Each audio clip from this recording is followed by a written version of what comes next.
तो बच्चों, आज हम अपना अध्याय शुरू करने जा रहे हैं अपठित गद्यांश।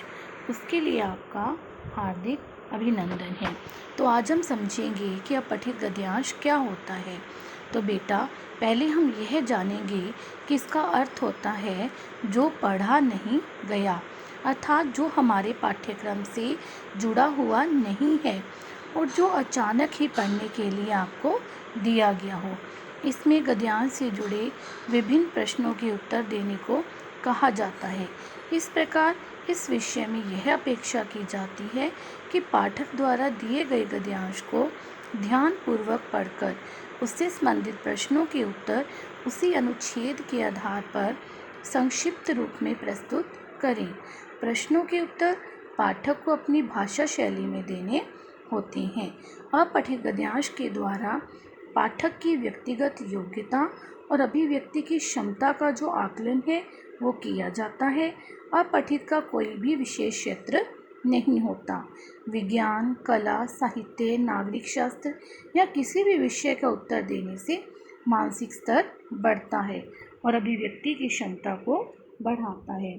तो आगे हम पढ़ेंगे कि अपठित गद्यांश का क्या अर्थ होता है।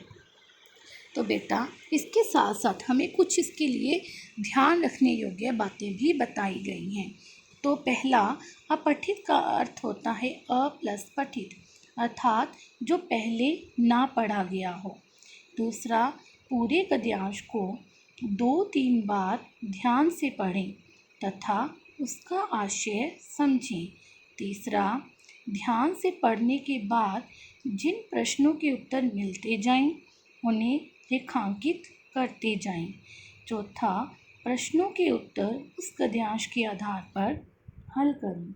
आगे हमें यहाँ पे कुछ अन्य नियम दिए जा रहे हैं जिनके बारे में हम पढ़ेंगे।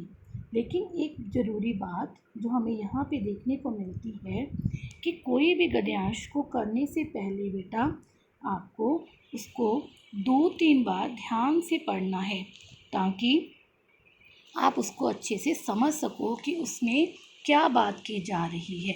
चौथा, प्रश्नों के उत्तर अपने ज्ञान के आधार पर या अपने दृष्टि के अनुसार ना दें, लेखक की दृष्टि के अनुसार उत्तर दें, अर्थात उसमें गद्यांश में छुपे हुए सारांश को समझने की कोशिश करें। अगला, उत्तर स्पष्ट तथा संक्षिप्त हो। संक्षिप्त अर्थात छोटे हों और सरल भाषा में लिखें। अगला, शीर्षक का चुनाव करते समय यह ध्यान रखें कि वह पूरे गद्यांश से संबंधित हो, ना कि केवल कुछ पंक्तियों से संबंधित हो। तो मुझे आशा है बेटा कि आपने इस बात को तो समझ लिया है कि हमें गद्यांश को किस तरह से हल करना है। पहले आपको गद्यांश को अच्छे से पढ़ना है। पढ़ने के बाद उसमें क्या बात कही जा रही है, किस विषय वस्तु के ऊपर जोर दिया जा रहा है, हमें उस बात को ध्यान में रखना है। उसके बाद आपने उसको 2-3 बार पढ़ने के बाद जो उत्तर आपको मिलते हैं, आसानी से मिलते जाते हैं, उनको आपने रेखांकित करते जाना है और जिन प्रश्नों के उत्तर आपको नहीं मिल रहे हैं आप उनको बाद में भी अपनी समझ शक्ति के अनुसार, अपनी कल्पना शक्ति के अनुसार उसका जवाब दे सकते हैं। तो यहाँ पे हमें एक छोटा सा गद्यांश रचना दी जा रही है। अब हम इस पैराग्राफ को पढ़ते हैं और फिर इसके अनुसार इसके जवाब देने की कोशिश करेंगे। तो मैं पढ़ने जा रही हूँ। मनुष्य का जीवन बहुत संघर्षमयी होता है। उसे पग पग पर कठिनाइयों का सामना करना पड़ता है।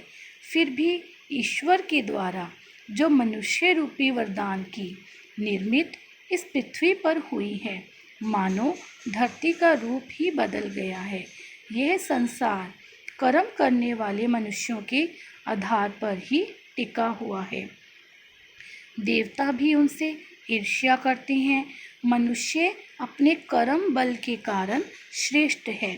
धन्य है मनुष्य का जीवन। देखिए, यहाँ पे अब किस चीज़ पे जोर दिया जा रहा है? यहाँ पे कर्मशील मनुष्य की तरफ जोर दिया जा रहा है और कर्म करने वालों के आधार पर ही ये धरती जो है हमारी टिकी हुई है। इवन देवता भी उनसे ईर्ष्या करते हैं। क्यों? क्योंकि जो मनुष्य है वो अपने कर्म बल के कारण श्रेष्ठ है, धन्य है मनुष्य का जीवन। अब हमें इस पैराग्राफ से संबंधित कुछ प्रश्न दिए गए हैं। जैसे पहला, उपयुक्त गद्यांश का उचित शीर्षक लिखिए। दूसरा, यह संसार किसके आधार पर टिका है। तीसरा, जीवन और देवता के विलोम शब्द लिखिए। चौथा, मनुष्य क्यों श्रेष्ठ है। पांचवा, उपयुक्त गद्यांश का सारांश लिखिए।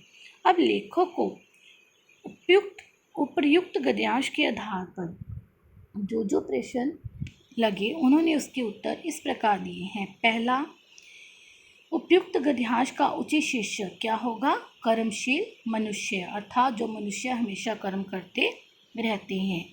दूसरा था कि यह संसार किनके आधार पर टिका हुआ है, तो यह संसार कर्मशील मनुष्यों के आधार पर टिका हुआ है। आगे हम कुछ और प्रश्नों के उत्तर देखेंगे जो कि हमें दिए गए थे। आगे था, जीवन का विलोम क्या होगा। मरण। और देवता का मानव। अगला, मनुष्य क्यों श्रेष्ठ है। मनुष्य अपने कर्म बल के कारण श्रेष्ठ है। अगला, इस धारा में कर्मशील मनुष्य का जन्म सृष्टि सर्जक का अप्रतिम वरदान है। वह अपने कर्म बल के कारण श्रेष्ठ है और इसीलिए देवता भी उससे ईर्ष्या करते हैं। अब यहाँ पे आपने पांचवा प्रश्न देखा कि जो लेखक है उसने अपनी कल्पना शक्ति, अपनी ज्ञान शक्ति के आधार पर दिया, साथ ही उसने गद्यांश की कुछ पंक्तियों को भी इसके साथ में जोड़ा। आप गद्यांश रचना का उत्तर इस प्रकार भी दे सकते हैं। मुझे आशा है कि आपको ये गद्यांश रचना अच्छे से समझ आ गई होगी और मुझे उम्मीद है कि आप किसी भी गद्यांश को करने से पहले इसी तरह पहले उसको ध्यान से पढ़ेंगे, फिर ही उसका जवाब देंगे। धन्यवाद।